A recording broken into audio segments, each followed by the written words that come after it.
Hello everybody, welcome back to another part of Let's Play Decadence. And we are outside the palace, in the palace district. What is our shield? Why is the shield not... Huh. Did I leave it like that last time? I don't remember. Anyway, let's continue. Right. So, let's see, what are our objectives? Still, talk to Demetius Ulpius. Where can we find this guy? Let's see, can we talk to anyone? Centurion? Yeah, I don't think so. Caius Amerius. Alright, let's see. Caius Amerius. I demand the Lord's justice, shouts the man again, but with less vigor. What happened? Caius Amerius. I was wronged, says the man quickly, grateful for the attention. He took my house. His men threw me out of my own house. I have always paid my levies. Always. No questions, no excuses. I have a right to demand justice. Yet they won't even let me in to see Lord Gaelius. Huh. That's not right. I wonder why.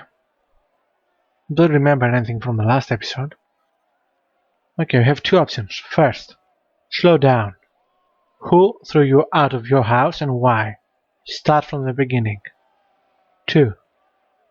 The man is clearly unstable. Best leave him alone. No. I'll go with the first one. Caius Amerius.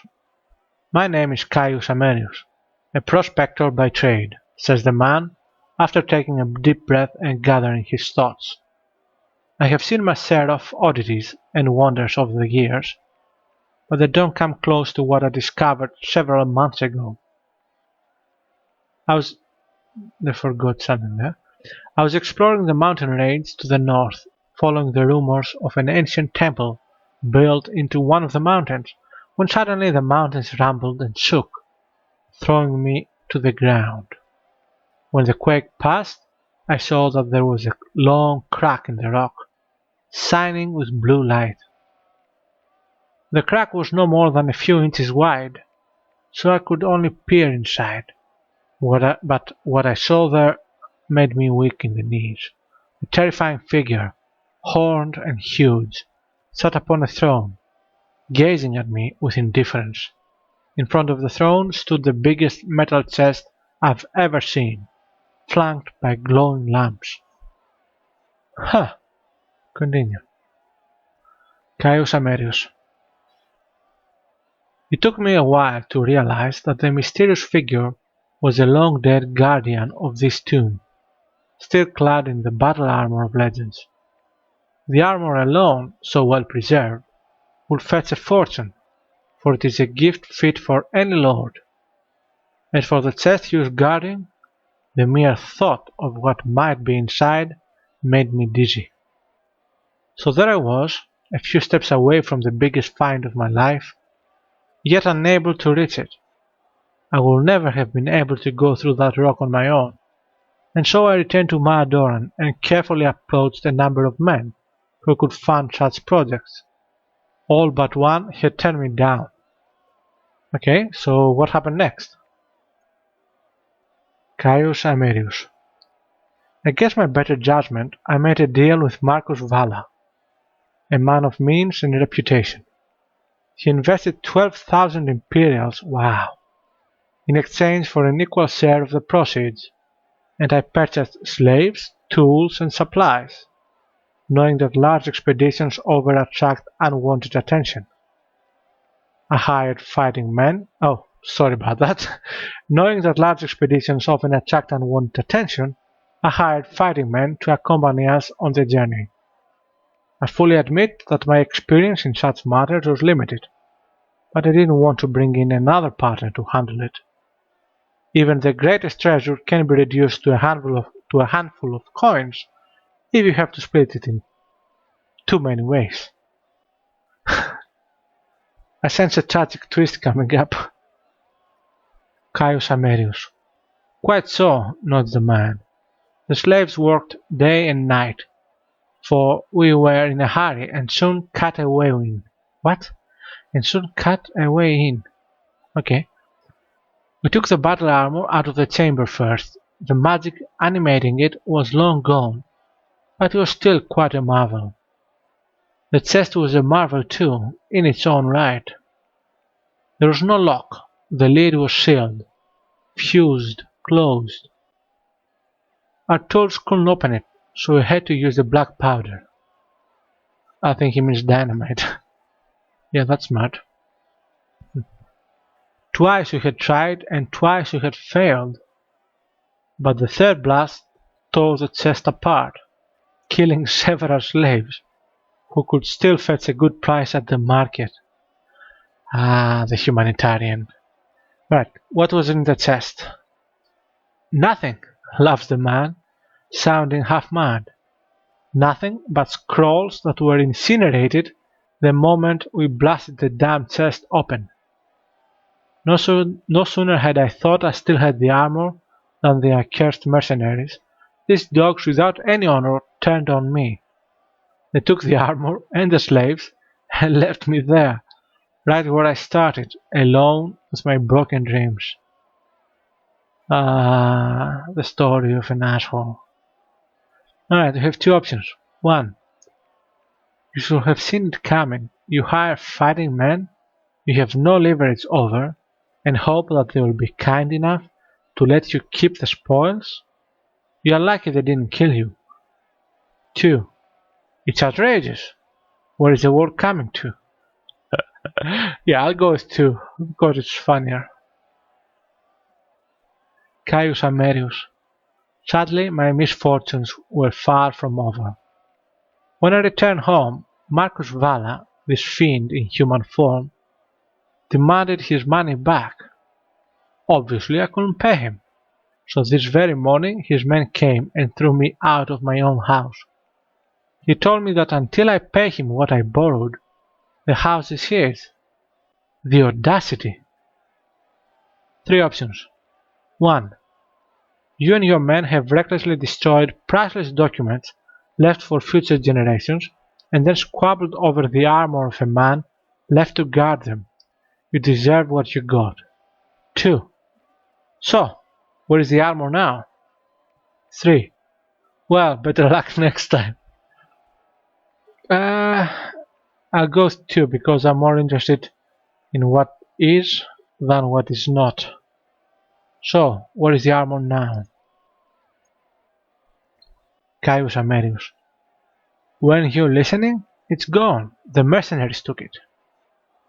Okay, what makes this armor so special? It is the fabled armor of legends.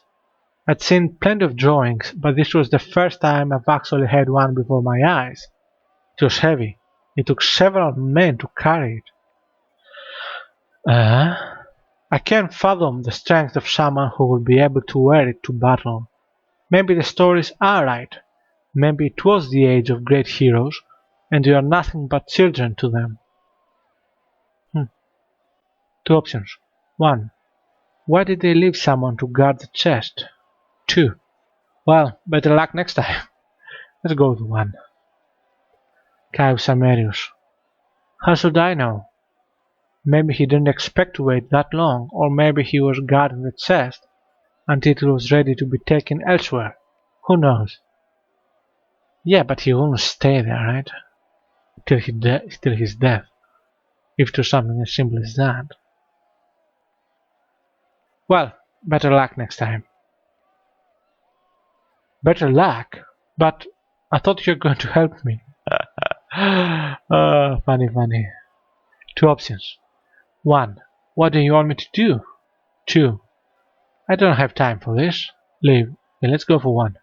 What do you want me to do? Caius Amerius. I was thrown out of my own house. What do you think I want you to do? Give you a job? 1. Alright, 3 options. 1. Alright. Take me to this Marcus Valla. 2. I'm busy. I have places to go and people to see. If you want me to drop everything and help you, make it worth my time. 3. I don't have time for this. Now, I'm not going to pick 3 because we do need something so that we can find some information about our main quest. I'm not going to pick 2 because, well, even if he has something on him, money I mean, it's probably not going to be enough, so I'm gonna pick 1. Alright, take me to this Marcus Valla. Come with me. Alright, follow him. Caius Amerius. Amerius takes you to an unremarkable house in the Trade District. Are you going to kill him? He asked cautiously. We'll see. Leave. Alright, so here we are outside this house. Let's check the map. Where are we? I'm confused. Where are we? Huh. I have no idea. Let's see. Palace District. And this is the Commercium. So we are here, I think. Okay.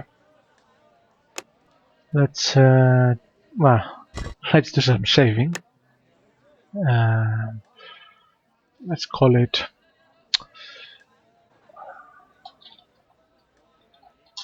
saving house, although I don't care about it. Let's go inside. You're standing outside Ameri's house. If you are wondering why, you should. Knock on the door. Merc. A rough-looking man opens the door and gives you a hard stare. He looks like a typical mercenary, scarred and broad-shouldered.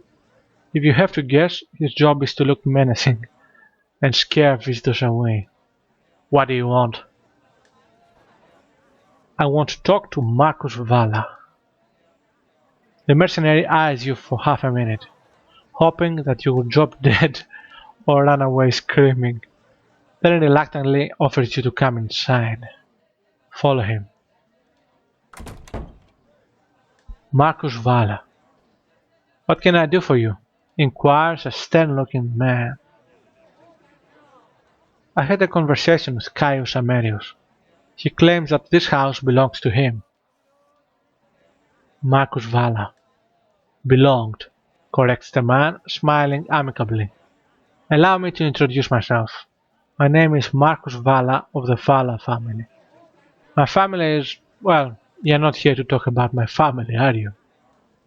A few months ago, Master Amerius approached me, claiming to have found rich deposits of silver ore, close to the surface and easy to extract. What? Oh really, did he now? He needed money, you see, to buy slaves and equipment. Since his reputation was good, I gladly lent him 12,000 imperials, in good faith mind you, against my share of the proceeds. Yet, as you already know, the venture was less than successful. Silver ore, you said. Marcus Valla. That's what good Master Amerius told me at first. Later, he confessed that he wasn't entirely honest with me, but it was too late. Had I known what's at stake, oh come on, let's try this again. Had I known what's at stake, I would have handled everything myself. Ironically, that was Master Amerius' main concern at the time, and that's precisely why he lost everything in the end. I tried to reason with him and arrange a way for him to repay his debt, but he formed an opinion that he didn't owe me anything anymore, and that we were equal partners, equal shares, equal risks, as he so eloquently put it. He feels that if we invested equally, I invested my money, whereas he invested his expertise and life, which certainly was at risk during the ordeal. Yet, in the end, neither his life nor his expertise were lost, only my money. And I was well within my rights to demand and insist on a repayment. You took his house. Marcus Valla. What was I supposed to take? His wife? Hmm. She does she does have certain charms, but I assure you that she's hardly worth 12,000 imperials. No woman is. Perhaps. Three options. I've heard enough. Get out. 2. Let's be reasonable here. 3. I don't care about Amarius, but I'm interested in that armor. Now, I'm not going to say the first one, because actually I agree with Marcus Valla. However, you have two options. The third one, 2 and 3. The third one is that, number 3, is that we try to get information about the armor. He might know something about it. But, from what he said, I doubt he has any knowledge. Well, I don't know about knowledge, but he probably doesn't have the armor. So, shall I say that and try to see if he has any knowledge of the armor? If I go for number 2, let's be reasonable here. That means that I'm trying to reach an agreement between him and Amarius. Perhaps give him the house back and he'll pay him back eventually. I don't know.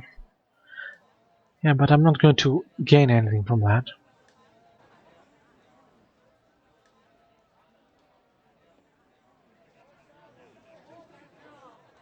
And he is reasonable.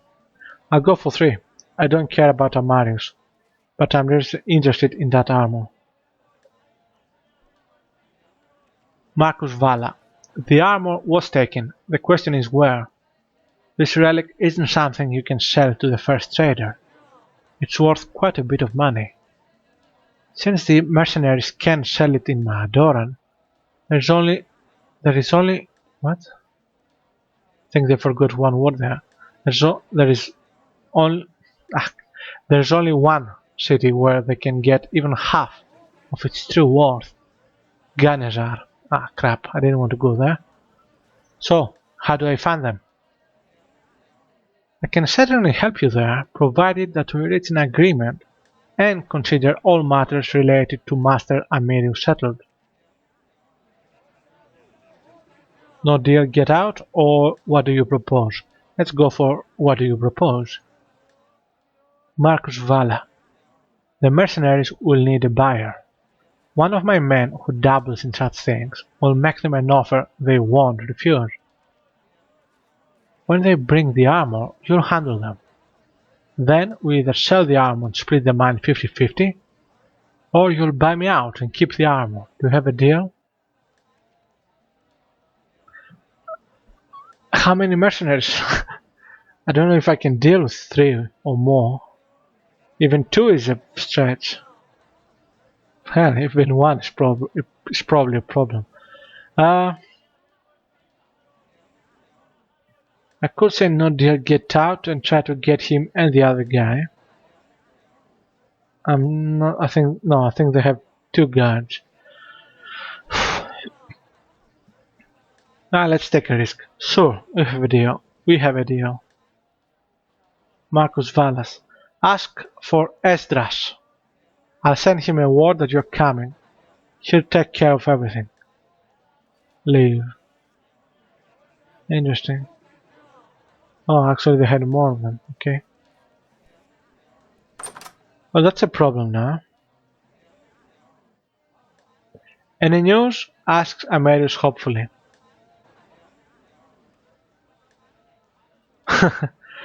I'm working with Marcus now, so you can forget about the house. I'm working on it. Leave. Well, I won't mind if he gives the house back to him, but I don't care.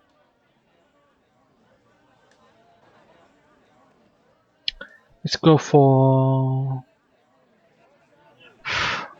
You see, if I say I'm working on it, basically I'm lying. Because the only way of me work on it As if I get the option suddenly. No, I'm working with Marcus now, so you can forget about the house. That's direct and not lying. Oh no! Exclaimed Samarius. No, no, no, justice will be served, my friend. There will be a reckoning. You'll see. So you're gonna fight me too? Sheesh. I didn't take your house. And you lost the house because you're an idiot. Well, not an idiot, but certainly not the cleverest man in the world. Alright, so now, where can we find that? Okay, let's go back to the palace district. Perhaps... Come on, run. Run! Dan! Go! Dan? Okay, let's see. Let's go need information. Senna's villa. Senna who? Lord Senna. Wait, I forget the name of the guy we're looking for. Demetius Ulpius, okay. Well, that's probably not it. What about this one? Lorenza's villa. Lady Lorenza, okay. The door is locked. Okay, let's go left. Save first. Let's continue. Nothing here. Okay, there's nothing that way either. Right, let's go back there.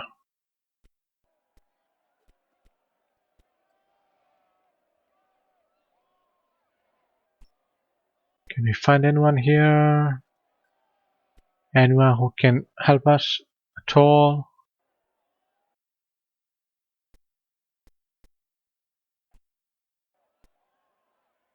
It's this building.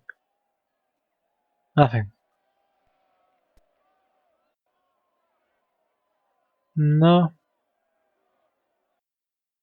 Looks like we have a problem here, guys. We don't know where to go. Unless I try to... Yeah. I think I'll try again to speak to the guard. Perhaps he'll help me.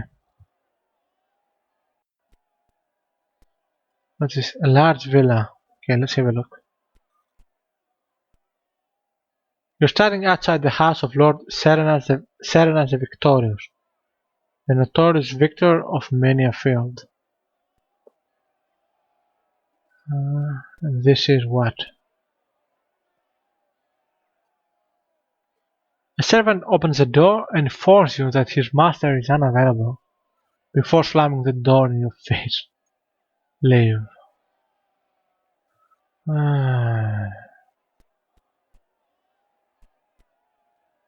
Let's see. I guess we can talk to this guy again.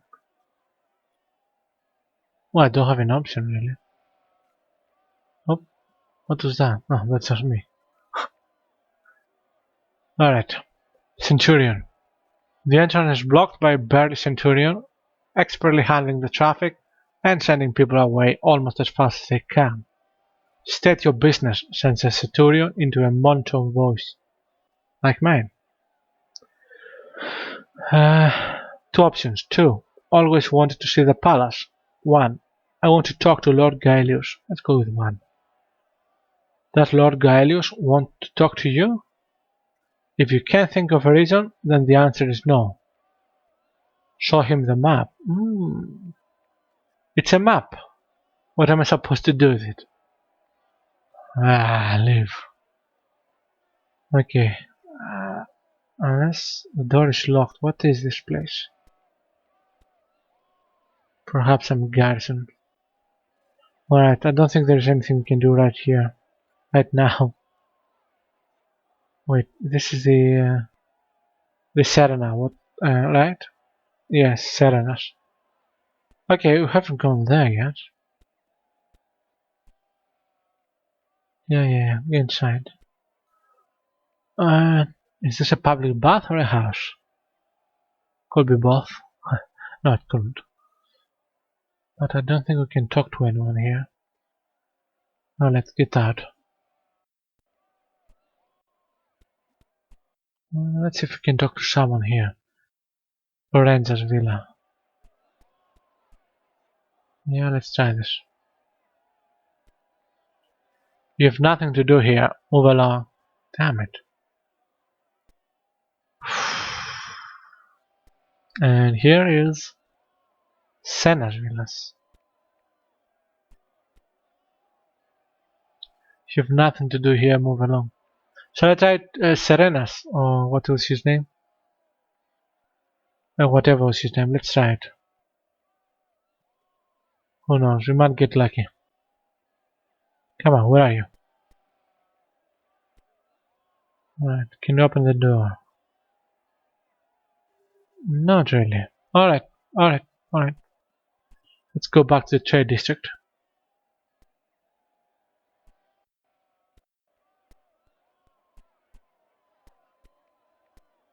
Where are you? Okay. Save and move.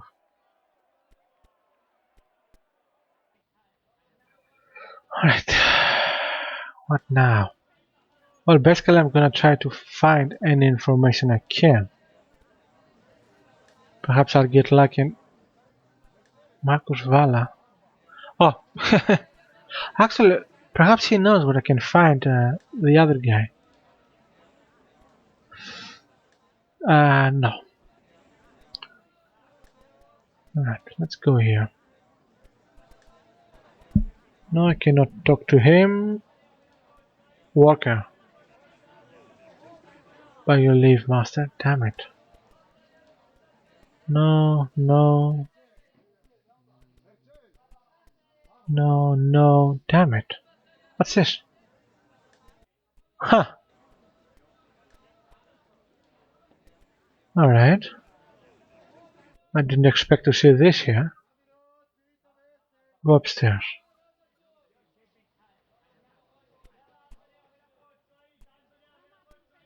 Nothing. Okay. Go upstairs. So there is someone here. Abukar. The name doesn't say anything to me, but let's try him. You see a bald, bearded man fiddling with an old telescope, bearing signs of crude repair. If you want me to do a chart, you are wasting your time, says the man, his accent thick and heavy. What chart?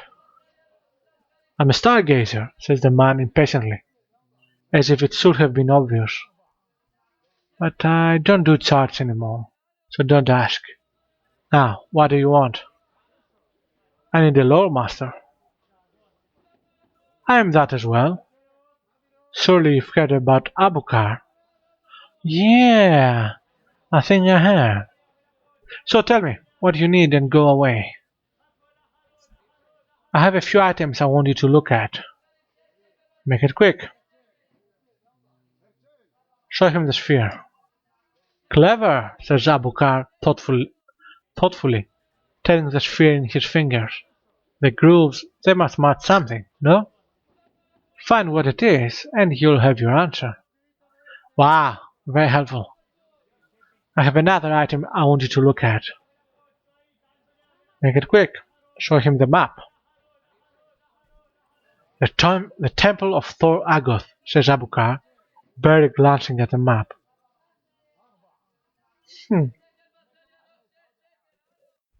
A fool's errand.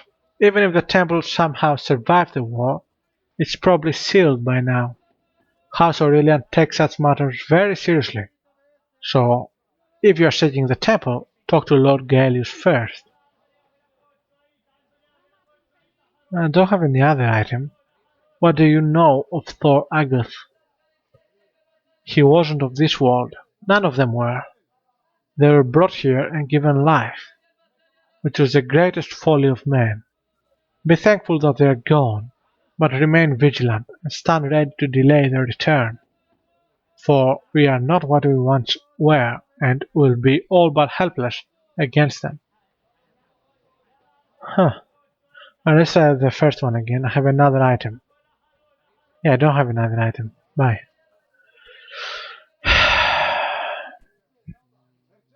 Okay, let's get out.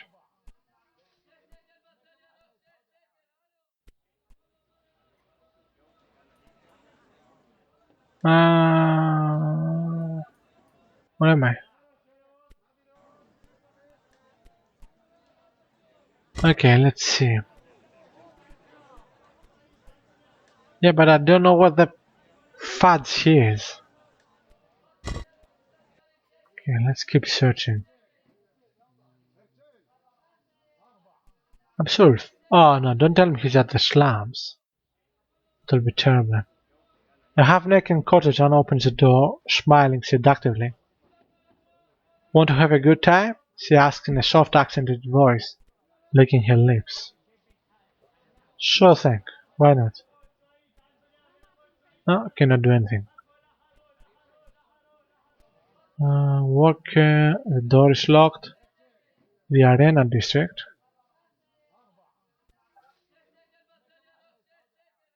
Uh, Nothing so far.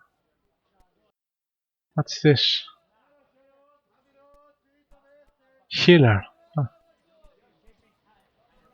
but I don't need healing, do we? No. What can I do? A house? Master Fortunatus is preoccupied with other engagement, says a bored-looking woman who opens the door. Behind him you see a fat man chasing giggly concubines. Fortunatus indeed, yeah, I remember that one. What about this one? Can we get inside? No. Huh. A Fletcher? What's that? I don't remember. Like to kill him from afar? You've come to the right place then. Arrows, pillar, chakrams. I have it all. Flying Hawk's the name. Aerial supremacy the game. Now, what can I get you? Browser wares, let's see. I don't think we can use any of them. We don't have any training. 31 goals. You know what I'm thinking about that guy in the arena. Perhaps we can get him somehow. A tip-heavy javelin carried by legionnaires. Okay, let me have a look at my stats. Spear 4.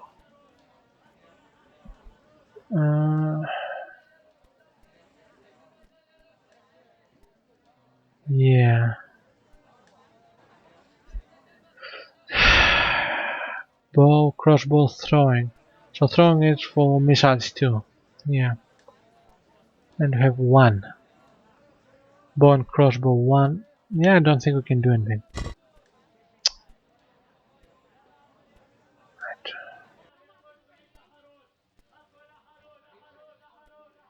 Ronnie.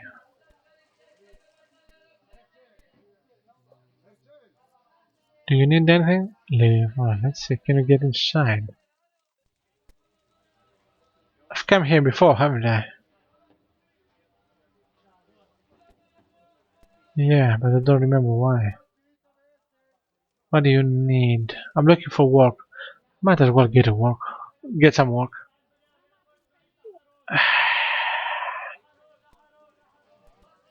Don't have much luck here.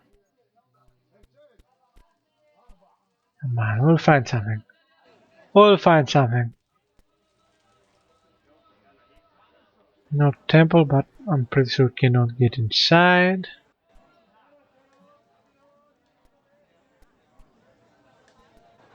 Yeah, kind of screwed, aren't we?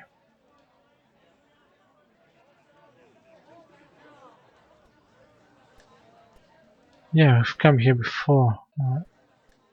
Alright, let's have a look inside the temple, or commercium as it is called now. See if we can locate someone inside there. If not, I'll go to the arena district and then perhaps to the slums. Yarmo Trader, Mesos,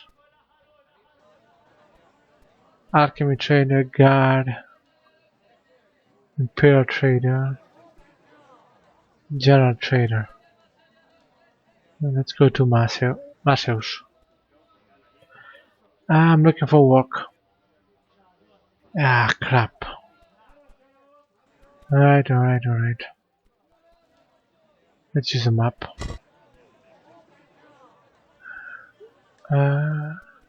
Yeah, arena.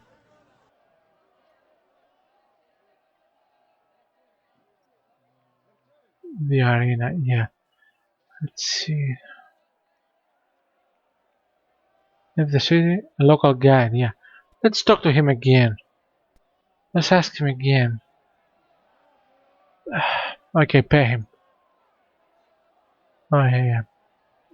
I'm looking for some people. Demetius Ulpir. I think I saw him around here a few times, so maybe he lives here. Then again, maybe he just comes for the entertainment. Fuck.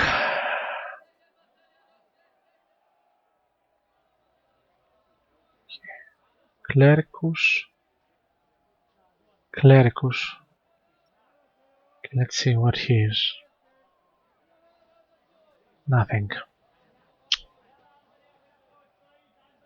Horses. Kemnebi. What do you want? The man in front of you is in his 50s. His face is deeply lined and weathered, suggesting that its owner spends most of his time outside, probably in the wasteland. Ooh, Fallout. I was just curious about what line of work you're in. The kind I don't talk about with people I don't know, says the man, turning away. That's not very nice. Okay, let's try again. Ah, open it. Nothing.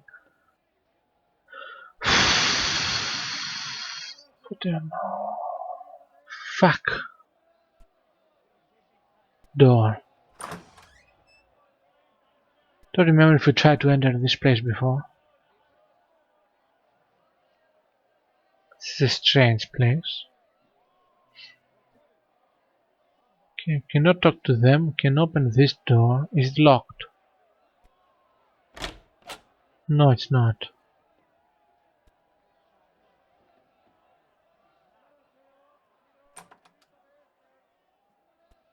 No, cannot talk to him. And oh, a storyteller. You see a grizzled old fellow haggling with the innkeeper over a dish of scraps and a cup of watered wine. When they reach an agreement, the old man pulls the cup towards him for a long sip, savoring his drink, and reluctantly pours the rest into a bowl of yesterday's rice. He works the wine into the rice, which, along with half an onion, comprises his meal. After finishing, he lets his gaze linger a moment on the empty bowl before turning with a dispirited sigh to address the common room. So that was his payment, huh? A tale, he says in a hoarse voice, before pausing to cough explosively. Harken, hey, I know the Harken from Horizon. Oh no, that was Harken. Never mind. Hearken everyone to a most wondrous tale, a tale I offer exclusively to the most distinguished patrons of this most illustrious establishment. Oh, he's a liar then. Stay and listen. Look around you, my friends, demands the old man. The patrons comply, obviously suspecting it is part of some feeble jest. No, not at these four walls, you dolts. Look in wonder of the glorious city of Maadoran. Countless cities and towns, villages, hamlets, have crumbled into dust or been submerged beneath the waves or swallowed by the desert sands. But Maadoran survives. For 10,000 years the mighty capital has stood, and for 10,000 years shall continue to stand, watching over. I heard the city was 1,000 years old, interrupts a surly looking metal worker in the crowd. And where did you hear that, pray tell? The storyteller seems to grow in stature, looking down at the man with disdain. I was born here. It was my father and my father's father, and his father before him. So which of us knows best, my greedy friend? Now set aside for a while the cackling of geese in the market, which is often mistaken for wisdom, and you'll learn something of this city of all cities we are all so fortunate to call home. I like this guy. Keep listening. Maadoran was old and wise, already a place of philosophers and statesmen, when the empire was nothing but an upstart kingdom. Yes, they were brawlers, full of strength and bluster. Let us give violence its due. But what would have been their end without our art, our knowledge, our wisdom? The empire had their legions, my esteemed comrades, but there is a limit to what can be accomplished through brutality. Add culture and knowledge to your strength, and you have a potent force. The old empire has fallen to dust, a heap of cracked stones where once stood mighty walls. Of ancient Aelium nothing remains but faded diagrams on a handful of mildewed scrolls. Maadoran alone stands, her glory scornful of the passing of mere men, of time and decay, her nobles and lords unfazed by. I come inside to get away from the wind, not to bathe in it, a dusty scribe declares. Yes, get to the tale before you crumble away yourself, another patron helpfully adds. Keep listening. I'm getting to the tale, says the old-timer. He smiles still, but his eyes are tight with anger. I know that such learned folks as yourselves must all have heard of that dismal and storied ruin, that place of terror and woe, commonly named the Abyss. Well, there are rumors, there are tales, and there is truth. I'll wager a meal that no one here has heard the truth. And you know this truth? Asked the scribe with a smirk. Continue. I certainly do. Hmm. The storyteller snaps, for an instant unable to conceal the weary and bitter man he has become. I happened in my travels upon a lore master walking alone at the edge of the desert. His apprentice had died on the road the week before, and, worse luck, his mule soon after. The lore master himself was clinging to life. Clinging? Cleansing, or whatever. To life by the barest thread. I shared my water with him, the only wealth I had to offer, for I am as you see a humble man, and his gratitude he gifted me his finest scroll, a first-hand account of what poisoned zone which history has named the Abyss. This was 10 years ago, and the scroll itself is now lost, but luckily for you, my friends, I have committed it entirely to the vault of my mind. He taps a finger meaningfully on one temple.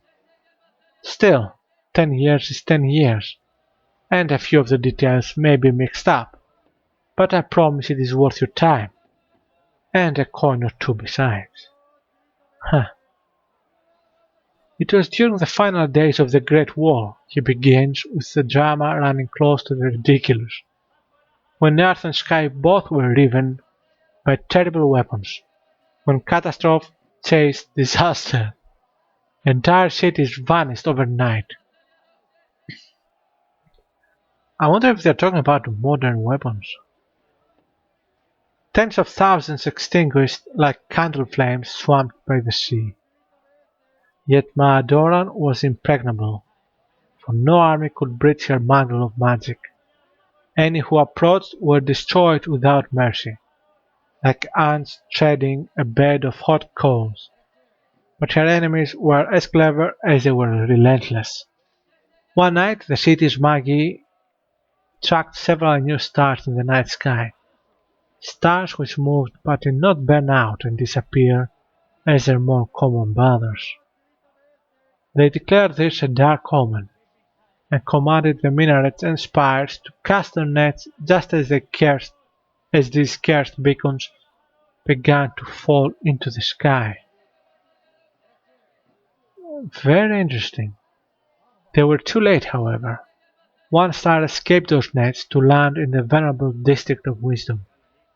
That was the time when sun dawned in darkest night, and the thunder that arose made the gods themselves tremble. When the real sun rose in the east, all could see that the district of wisdom was no more. What is left we now call the abyss. But that is not the end of my story. With that cruel dawn, a strange, misshapen man appeared at the gate. He was haggard and wan and stumbled as though wounded, yet raw power crackled the air around him. When he gestured, the steel gates, 12 feet high, crumbled as if no more than paper in his closed fist. The guards who rushed to meet him bent like reeds in a gale, but from the wind that bowed them they would never spring back. Ouch! In that instant the city was doomed, for this creature wasn't a man at all, but a demon, conjured in the unspeakable rituals of our enemies. There was, however, one who dared oppose him, Abu Hassan ibn Had al-Sarabi, first of the Magi. Though the lords of the city all knew him to be doing their good work 1,000 miles from Mahadoran, he had somehow appeared in her direst need to stand calmly waiting in the path. The twisted creature sneered at the world's greatest magus, using the familiar form of greeting, an insult to such a powerful man, and asked if he still thirsted for knowledge man wasn't meant to know.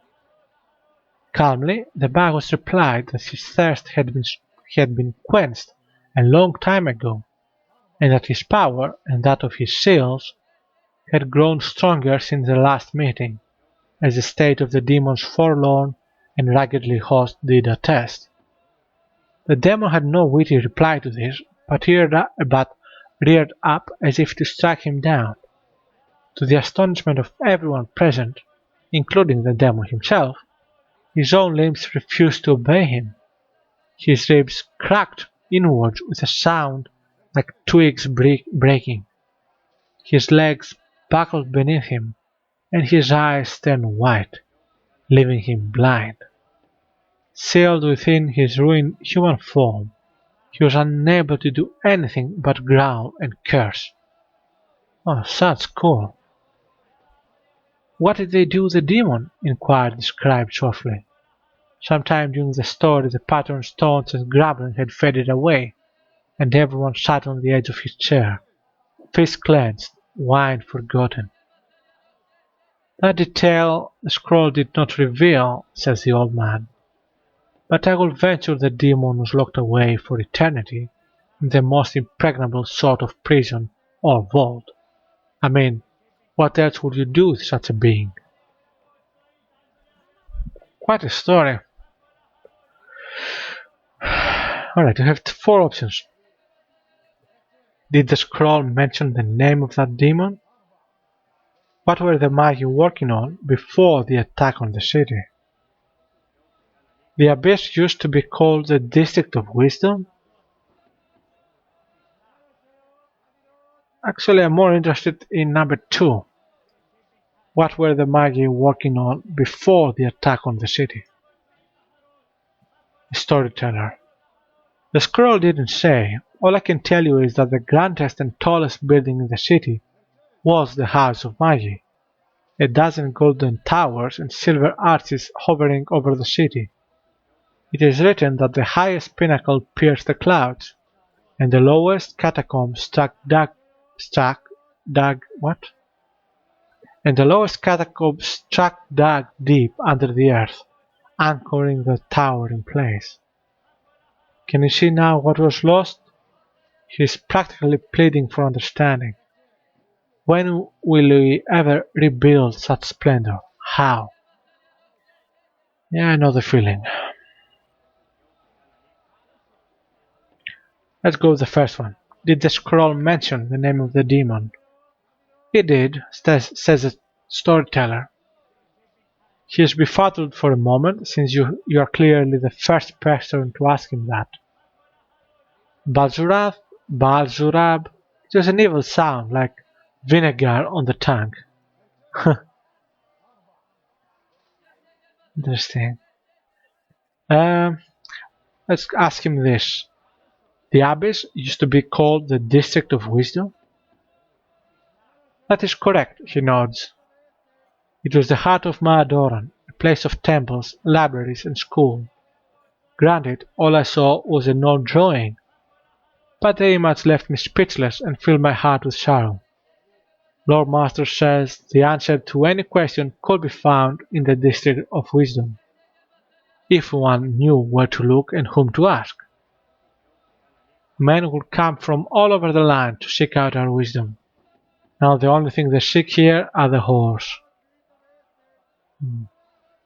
So, it was like a vast library. Not wholly inaccurate, he replies pompously, but it was much more than that. The ancients mined knowledge the way slaves mined ore. This city boasted the best magi, algebraists, topologists, alchemists, engineers, and astronomers. Maadoran had them all in one place.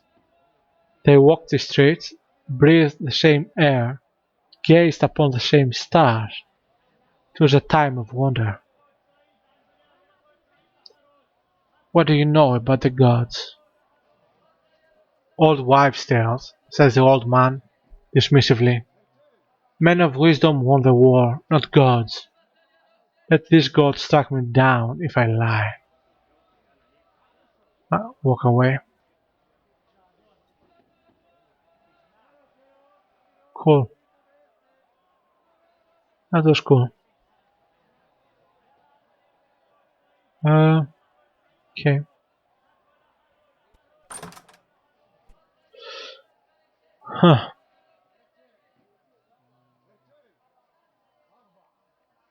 Fuck yeah, I'm not going there. Well. Well, let's have a look around the arena. And if we don't find anything, yeah. We're heading to the slums. Or perhaps I should join the Imperial Guards. That should provide me some bit of or something to do basically. Inside the city, hopefully.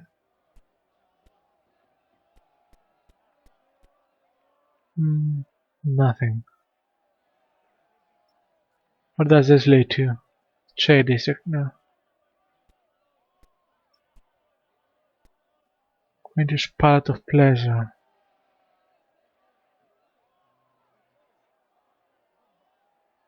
Yeah. Let's try upstairs again. Perhaps he's here. Perhaps he's having some fun. Quintus. Maybe later. Damn it.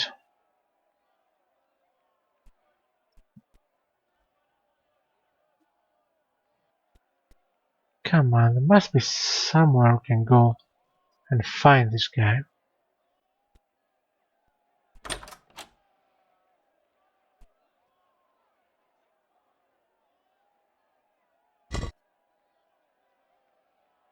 Finally.